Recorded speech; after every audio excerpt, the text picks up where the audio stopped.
COE champion over everything.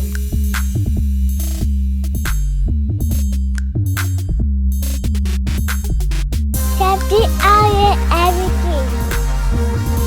Welcome to another episode of COE Champion Over Everything. Man, today I'm excited because I got with me my brother, Mr. Andre Heath. He is here at West Point Church where he serves as the Director of Connections. Man, Dre also serves as the president of our local Toastmasters. And today, man, Dre is going to pretty much just kind of tell us his champion story as well as talk about the courage of a champion. Dre, how you doing, man? Man, I'm blessed, brother. Bro, it's good to see you, man. Yeah, it's good to see you. Most definitely. Thank you for the opportunity. Yes, sir. Yes, sir. Dre, we're gonna kick it off, man. As we start off every show with just your champion story. You telling us a little bit about you, some of the things you've had to overcome, and of course, with today's topic being courage. What kind of input can you give to courage? Man. The platform is yours, man. Man, thank you, Reggie, for an opportunity to speak on your platform, man. First, let me applaud you for this effort, man. I've seen you grow over the years, and to be a part of something like this is especially special for me because I've been there when you first started. I remember when you said this is something you wanted to do. Most definitely. You took the ball and ran with it. So, man, yes, sir. Kudos to you. Appreciate it, bro. Man, my story, it's a simple story. I started in Crystal Springs, Mississippi, a little small town. About 30 miles south of Jackson. My mom had me and my brother, single parent home. He's a little younger than me, 4 years younger than me, and we grew up in a very strict, very disciplined environment, which I appreciate now. It was tough then, but I can look back and appreciate the discipline my mom instilled in us to do the right thing, even when it was difficult. Grew up playing music. I was in the band. I enjoyed that. I played baritone. Okay. All right. So low-key musician. But when I graduated high school, I left the baritone back home. I got you, man. And I attended Southern Miss in the the fall rather, of 1991. Majoring in pre-med. Thought I wanted to be a doctor. Dr. Dre. NWA was real hot back then. Oh yeah. So I was gonna be Dr. Dre for real, you know. Got you. But man, just didn't like organic chemistry and biochemistry and physics and all that stuff. But I just stuck with it because Mama said, "You're gonna be a doctor." Right. Got you. So I stuck with it for about 4 years until I finally got the nerve to change my major to psychology. Okay. And that's when I found my niche, when I really enjoy the anatomy of the human body, but more so the brain that controls it and how it all works. And so my grades just took off, man, when I changed my major. And then I had to tell Mama, I'm gonna change my major. So that took a little bit of courage, right? But the funny thing about it is when I told her, she's like, "Oh, okay." And I was like, "Mom, I wish you had told me it was okay back, 3-4 years ago. Yeah. I wasted some time and some money on some F's that I made into a grade." But that was a while back. But I learned a lesson about following your heart, following your mind and your heart when it's telling you that this is the direction you should go in. I met my college sweetheart, later to be my wife. In college, she's from Moss Point, Amy. Okay. Been married going on 21 years. And man, that was special. Joined frat in 1996. The frat, Kappa Alpha Psi. And man, that was important for me. That was a major part of my development as a leader and an influencer on campus and then later in the community. Later, after graduation in 96, I became an employee at the university at Southern Miss as a recruiter and admissions counselor. And that was a pivotal point in my life because I was able to expand my horizon by traveling all over the state of Mississippi, going to high schools, trying to encourage people to come to Southern Miss.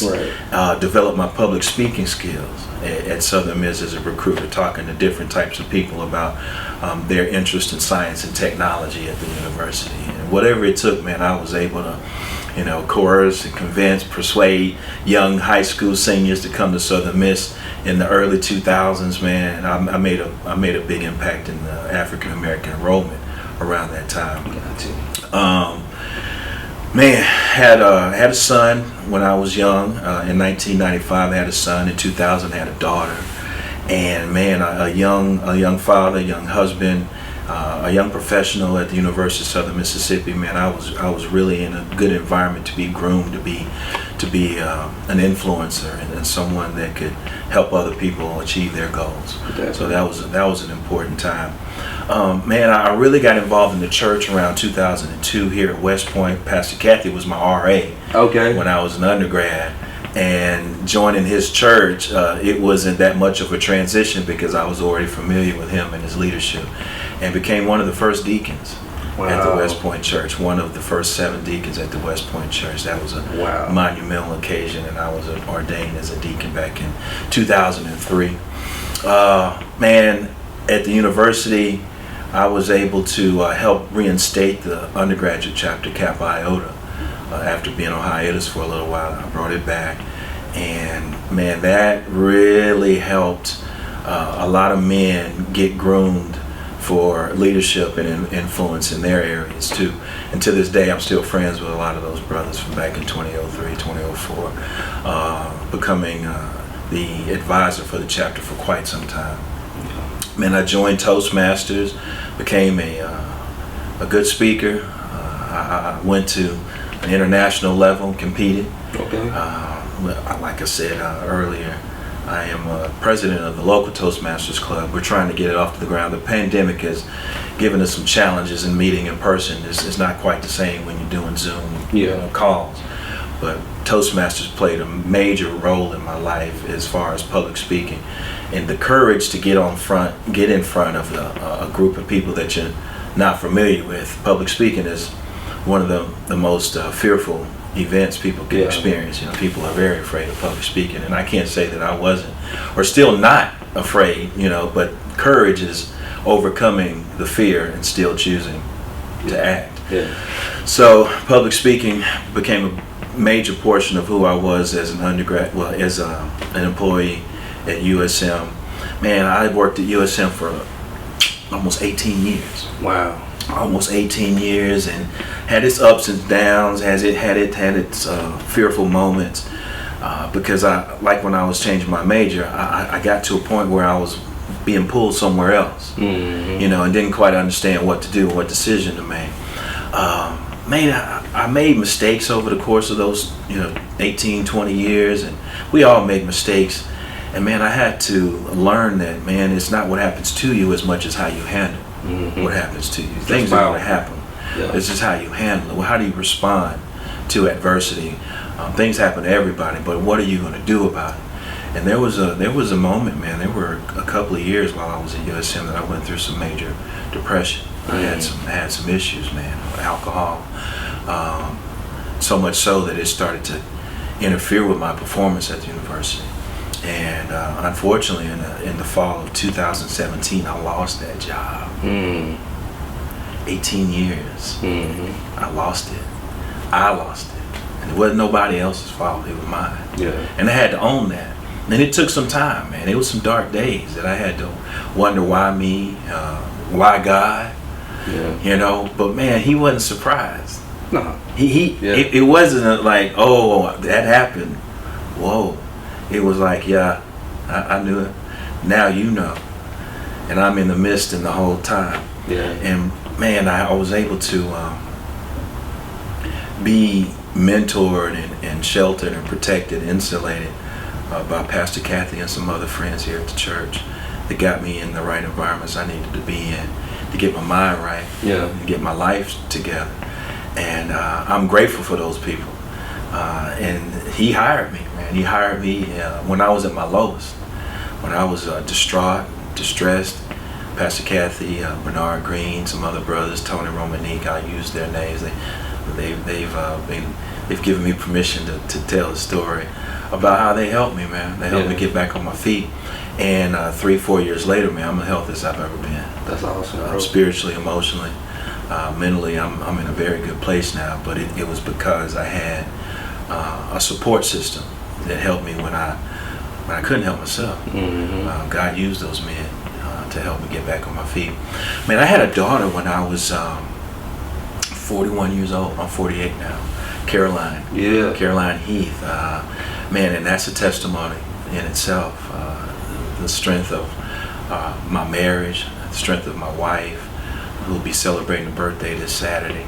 And I'm grateful for her. I'm grateful for God's hand in her life and her heart to keep me. You know, she could have walked out, but she's still with me, man. 6-7 years later, and I'm grateful for her. So, man, I've been there, done that. Yeah, I've been there, done that. Yeah. And I wouldn't want to get on your platform and sugarcoat anything I've been through. Yeah. Because that's not authentic. That's not real. Mm-hmm. And if you're going to be a champion over everything. Yeah. The good, the bad, and the not so pretty, man. I've been through a lot, man, and I've learned from those mistakes. And man, I know God has allowed me to endure the pain and the consequences of my poor decisions, to be able to share the lessons I've learned with other people, especially other black men. That's it. And so, man, I don't shuck some of the things I've been through. I've had days of regret, but I can't go back and change none of that. Yeah. I can learn the lessons from them, though, and I can live not to repeat them. And you can help teach others. And I can help teach others, and I know that's what God wants. He's going to get the glory from it. Oh yeah, most definitely. Yeah. So Dre, man, you just unpacked a lot. Oh yeah. And man, when I think about, you know, the courage of a champion, in that darkness, you know, the dark spot that you were in your life, you know, a lot of times we as men, we don't like to be vulnerable and tell our stories to others. Yeah. So I find it courageous, you know, just in you being able to say, you know, I'm in a place where I need help. Mm-hmm. And then being able to find a support system. How did that look during that time for you, though? Bruh, it was hard, because sometimes you don't know what you don't know. You know, when I was going through it, I didn't know that was depression. You know, I didn't know what depression was. I just knew that I was seeking a substance. I was seeking alcohol to numb the pain of the poor decisions I made, and that made it worse. And I was going down, but I didn't know I was in a depressive state. Gotcha. I didn't know what it, because, you know, in the black community, depression and mental illness are taboo. You just need more Jesus. That's it. You know, you just need, you know, to pray. And there's, of course, Jesus is the answer to a lot of things, but Jesus made doctors. Jesus made lawyers. Jesus allowed all types of things to take place to help us in the natural. Yeah. So I know I needed Jesus, but I also needed some help to help me overcome, you know, some of my issues. And he afforded men in my life to help me do that. But it was tough, man, because I didn't know what I needed. And, you know, the people that knew what I needed told me, and I trusted them to tell me what I needed. Yeah. And they said I needed to go to rehab. I needed to go to a treatment facility. And I was like, man, what? No, I ain't got to do that. You know? It's like, man, if you're serious about recovery, if you're serious about beating this, you're going to have to do some things that are difficult. You have to do some things that may not be popular or pleasant or flattering. I said, okay, man, I'm willing to do whatever it takes. Man, my family's at stake. You know, my future's at stake. My life is at stake. So, man, they checked me in to a facility not far from here. And 30 days there. 30 days. And, man, it flew by, but I'm so glad I went, man. I reminisce on those days sometimes. Yeah. I don't ever want to forget being there because, you know, I don't want to miss the lessons I learned while I was there. But yeah, I was there for 30 days, and while I was there, man, I learned about some of the root issues that caused me to go to that substance to numb some of my feelings and my emotions. And then I came out after 30 days with a clean slate, feeling better and in a clear head space. But in no direction. That's when the work started, right? That's when the work started. Okay, I lost a job 18 years. I have never been jobless this long. You know, I've always had something to switch into. Now I have a job. You know, the bills are paid, but what do I do now? Yeah. And here comes Pastor Kathy with an opportunity to serve here. It took some time, you know, to get up to speed, but yeah, he took a chance on me, and I'm grateful for it. Man, I want to say this to your audience. The Bible says pride comes before destruction, and a haughty spirit before the fall. And I want to say to those men out there that have this attitude that you don't need anyone, that you got it, that I'm okay. That's a very dangerous posture to be in. Success can fool you. I had so much success at USM in so many different areas, that I did have the attitude that I was infallible. I was, unstoppable. Yeah. I got this. I'm Dre Heath. I can bounce back from anything. And I thank God. I know God allowed something to knock me off my high horse, to humble me. And man, you don't ever want to have to ask God to humble you, because He knows just how. It's good to humble yourself. Yeah. But if He needs to humble you, He knows just how to get your attention. Yeah. And He did that for me, man. So I encourage any men or women out there that have this self-sufficient attitude or posture that you don't need anybody. Maybe you don't even need God. You're your own person. You put yourself up by your own bootstraps. You live in your truth. And all right. Be careful with that, because I learned the hard way that it does come before the fall. But there is restoration if you humble yourself. Yeah, that's it, man. Having a heart of a champion, being courageous, and then having a team, because that's what I just heard. As you unpack some of your life and your champion story, is there was a team of people. Mm-hmm. So not only, I feel like sometimes we as people, like you said, we're so self-sufficient and independent and I can do all this on my own, but just in your champion story, you address having a team. But how was it for that team truly coming in and being there for you day in and day out, even to the point that where you are now? Fast forward to now, because you're still operating with some of that team now on a daily basis. So how was that? Man, they call it tough love. They had to love me because I was hard-headed. Again, I was able to submit and yield to their advice and guidance. But again, I'm a grown man, and you want a hand in my finances, and you want a hand in my day-to-day actions, and I'm like, I'm okay now, But it said, it's just like anything. You have to slowly get back into the swing of things. Mm-hmm. These are the very things that got you into the mess the first time. So trust us that we got you, and that's a part of being on a team. That's a part of having support, is to be able to be held accountable for your behavior, because what I do doesn't just affect me. It affects those people I love. It affects my friends and my family, right?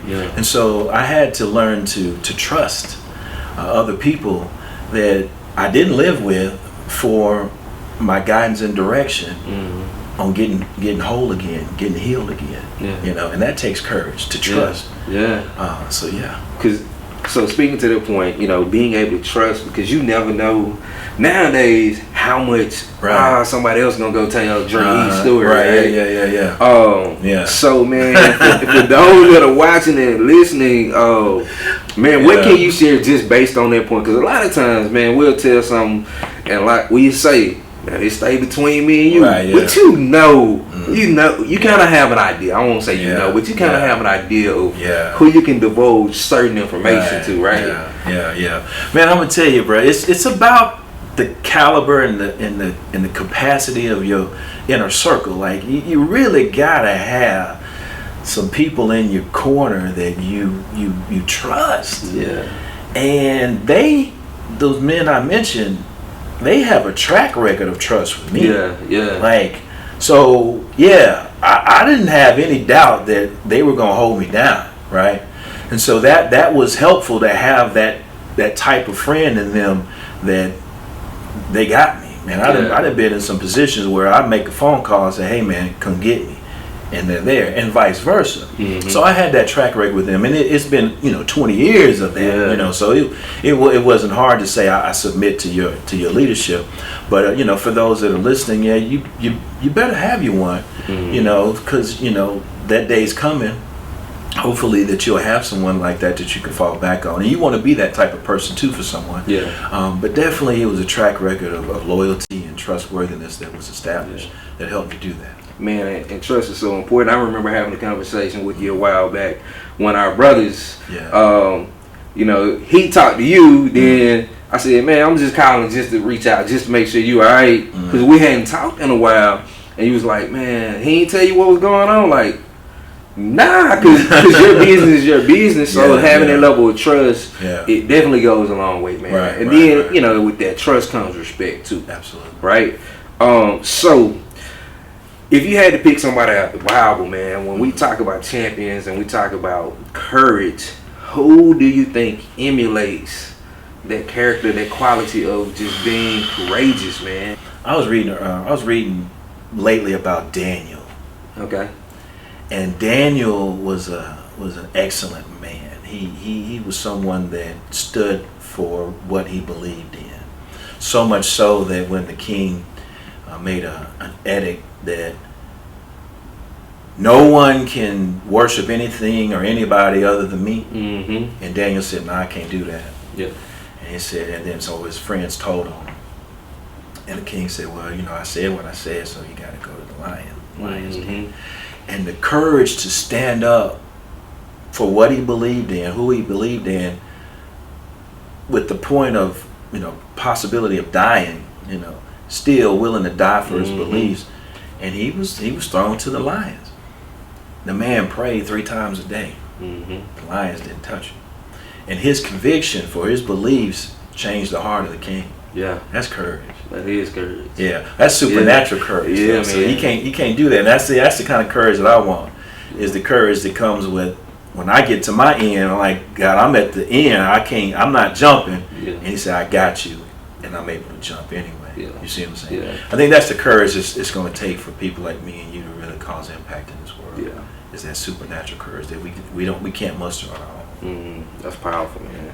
So, man, when I think about courage, sometimes we think of it on a grand scale, but kind of bringing it down a little bit. Oh, okay. To like the small, minute things. Yeah. And I don't even know if you remember this. Back in 2014, we were at I was working for a particular company. Had you come in, you were our guest speaker. Oh yeah. And then we did this rope course thing, right? Yeah. And during that particular time, man, do you remember that big tall ladder? Yeah. That we had to climb up, and once you got to the top, you had to kind of go like through a rope and all this other stuff, right? And man, I remember doing that time, man. I was like, I'm naturally afraid of heights. Okay. Right? Yeah.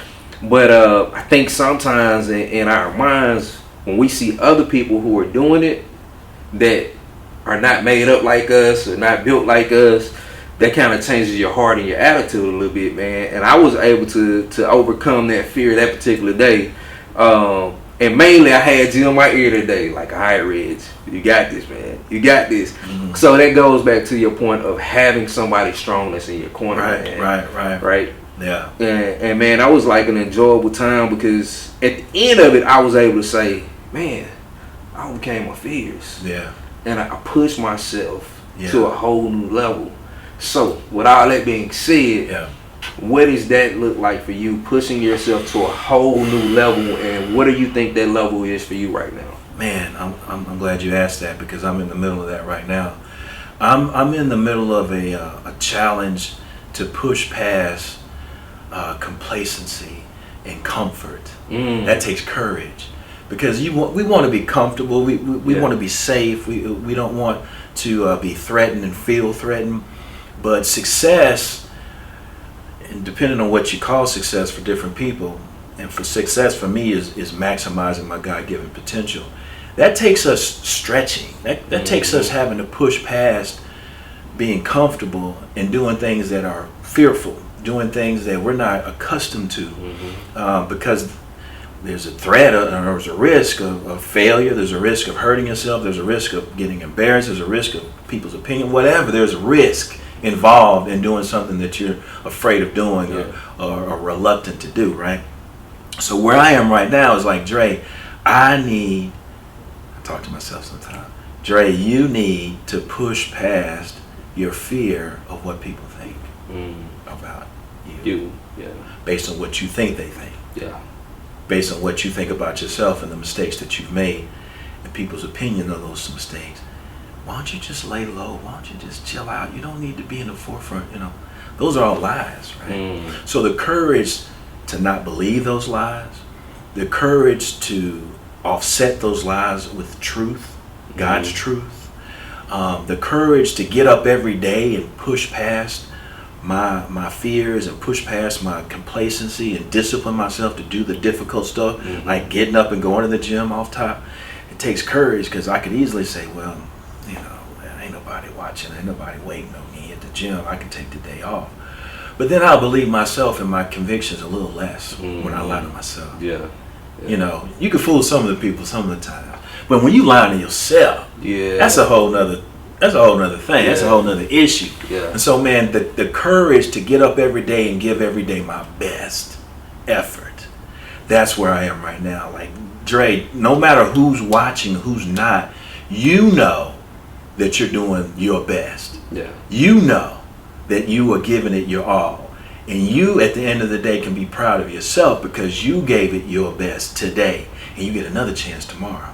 That's it.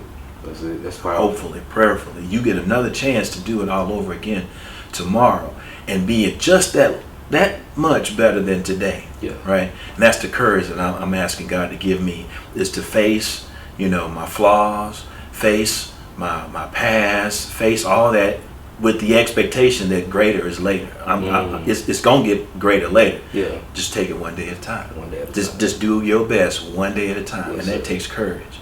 And it takes courage to do so many different things, man. That it's not just the big things like we talk sometimes about. Oh man, he jumped into the fire, or he jumped into the water to save, or he did this, and that was brave. That was courageous. No, it's sometimes courageous to keep your mouth closed when you see or hear something that you don't like. It takes courage not to give somebody a piece of your mind, tell them what you think. To tame your tongue. It takes courage sometimes to do that. It takes courage to do something nice for somebody that has done you wrong, or it takes courage to do a lot of things that most people won't see, but you still do it without that recognition. And so every day is an opportunity. I know we have various opportunities to show courage, to do things that most people won't do. I'm going to give you a quick story, and then we can talk about your next question. I had a neighbor come to me yesterday and give me his expression of gratitude because they were having a garage sale about a week ago, and it was about to rain, and they weren't at home. And I went there, and I covered all this stuff up with some tarp I had in the backyard. Okay. God said, man, help the man. I've been saying it's about to rain. It's coming, and they had just put out all their clothes. They got some kids, had a lot of toys and stuff, and I wrapped it up. Yeah. They weren't even there, and I left. Right? A day passed, a week passed. They don't come. They don't say nothing. Yeah. And I'm like, cool. I didn't do it for you to. Yeah. You know what? And so I'm in my truck. I had my back turned towards him. He says, "Hey, Andre, man, thank you for helping us last week. You saved everything. Everything you covered was dry. Wow. Thank you so much." Yeah. I said, "No, man, I was just trying to be a good neighbor." He said, "Well, most people." Yeah, they would have just left it out there. Yeah, he said, "Most people have done that." And that was hard for me to believe. I'm like, for real? You just sit there and watch somebody's stuff get wet? Yeah. You know what I'm saying? But I said, I couldn't do it. Now, that's just not in my character. And I ain't do it for no reward. I ain't do it for the news or nothing like that. And I'm kind of reluctant to even share with y'all now, but it's an example that I think people should understand about courage. He doesn't look like me, if you catch my drift, right? We don't always talk all the time, but it's just the right thing to do, right? Yeah. And being selfless to help somebody else. Man, the dude's wife at that same moment was baking us some brownies and making some homemade dip with the chips and stuff. Okay. That same, like, he said, man, we've been trying to get a hold of you, but we never can hold you down. And I got you. We making some brownies for you right now. You and your family, just to show our appreciation. I mean, I give God the glory for that. Because in today's society, with race relations the way they are, and neighbor against neighbor, brother against brother, man, it ain't all about that. No. And God has called us to be light in a dark place, right? To not be conformed to the ways of the world, right? And so I give him glory for that type of courage to do something outside myself, where it could have been just as easy, like, man, sorry. Oh, they still about to get wet. And it's going to come back around. Oh, yeah. It's going to come back around. So I'm grateful for that. That's just an example of small little courage things that, you don't see on TV. It doesn't get big. So, man, Dre has been unpacking some powerful things, some powerful life lessons, some powerful gems for us. Dre, I got to ask you about Toastmasters simply because, man, I've known a few people that have come under you through Toastmasters while, you were at USM, and just kind of how they've changed being able to get out there in public and overcome that fear. Because, like, once again, it takes courage to do that, standing in front of crowds. But then just the way that they enunciate their words. You know, that whole speech has changed. Yeah. And, man, during your time, you know, with Toastmasters, you've definitely been a leader. How did that role come to be for you, though? Man, it's amazing how it all started. I was in class. I was pursuing a PhD at the time, and one of my professors said, "Andre, you should look into Toastmasters. You have a natural ability to speak. You should go to Toastmasters and hone that skill." I was like, "Toastmasters? What's that?" It's Toastmasters. I didn't want to be, you know, stupid and say, okay, they master the art of making toast. You know, I think they're talking about the toast that you give at a wedding or a special occasion. So they're masters of the toast. But I said, man, I don't know what it is. Let me look it up. And so I Googled it and found out that it was an international organization over 100 years old. Wow. Focused on helping people overcome their fear of public speaking. Okay. I'm like, man, I never knew about that. I never heard of that. So I started doing my research online and found out that we had a local club here in Hattiesburg. Man, I went to the club meeting and it was amazing. Amazing, first and foremost, that it was so small. Okay. It was only like 6 people in there. Wow. And it was like elderly folk in there. Wow. You know? And I'm like, am I in the right place? But they welcomed me in with open arms. And man, I was able, because I was a younger member, to attract other younger members and revitalize the club. Okay. And I'm not taking sole ownership of it being changed, but that's how God uses us, man. He puts us in places where He wants us for a reason. Yeah. And I was able to get into the club and slowly start to learn the ropes and I rose up the ranks and became president. And we were flourishing for a long time. And man, the club, and any club that you attend for Toastmasters had the same layout, same format. It's typically an hour, very prompt, very punctual, and there's portions of the meeting where everyone gets an opportunity to practice. Okay. And we're all there to support each other.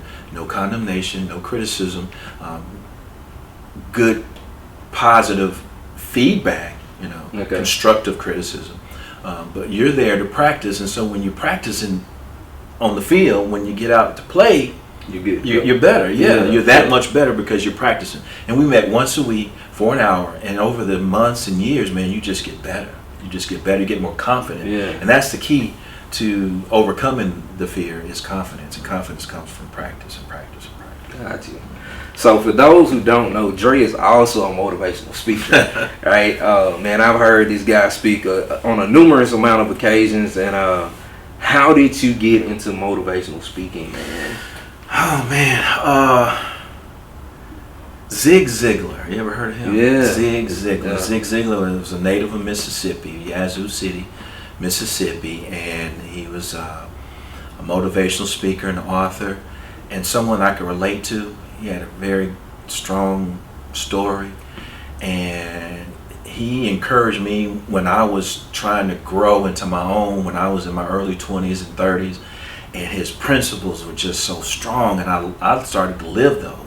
When you do today what most people won't, you can have tomorrow what most people can't. I got that from Zig Ziglar. Yeah. And so, man, I just started to want to be able to give other people literally his message through my own way, by my own voice. So I would say some of the same things he would say, but Dre's way, right? Yeah. And give him credit, but most people aren't going to go pop in a tape of Zig Ziglar, but if I have an opportunity to speak, they'll go hear Mr. Heath speak. And so, man, I started getting so much positive feedback about how the message was received and how good of a job I did. And I started believing it. I'm like, man, I might have something here. And start slowly putting myself out there and slowly start learning the ropes, and the rest is history. Wow. I still have more to go, man, because the pandemic put a pause on a lot of things I was planning. But I'm working on those things right now. But that's what God has used my voice and my influence for, is to encourage and motivate other people, man. Awesome. And I know that. Yeah. And there's no other reason that He's giving me this gift, is to give it to other people in that format, in that way. That's awesome, man. Awesome. Dre, man, we actually coming to the end, man. Oh, man. Believe it or not. I was just getting warm. But yeah, so man, with today, man, I really appreciate you and coming on the show. And I always give whoever I'm interviewing a chance. If it's a question I did not ask, I want you to just freely speak to the people. Cool. And give your message that you want everybody to have. All right. Well, check this out. I'm a big superhero fan. I'm a big comic book fan. I was hoping you were going to yeah. Man, I'm a big old kid at heart, man. I've always enjoyed comics and characters, superheroes.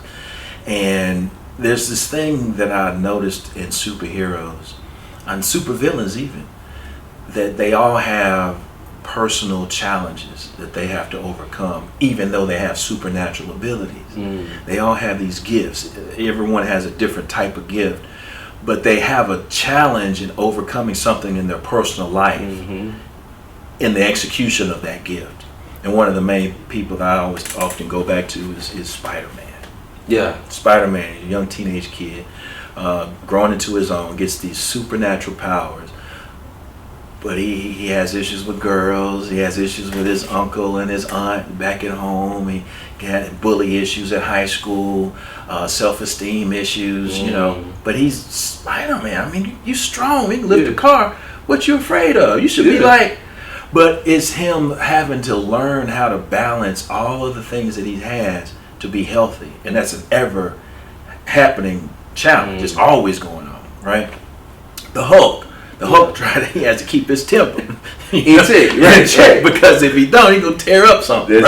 That's his challenge. Superman, his challenge is not to be a god. I mean, he's really like he's godlike, but he wants to stay humble enough to not take that and just go with it. Trying to have a wife and children. If you've watched the evolution of his story.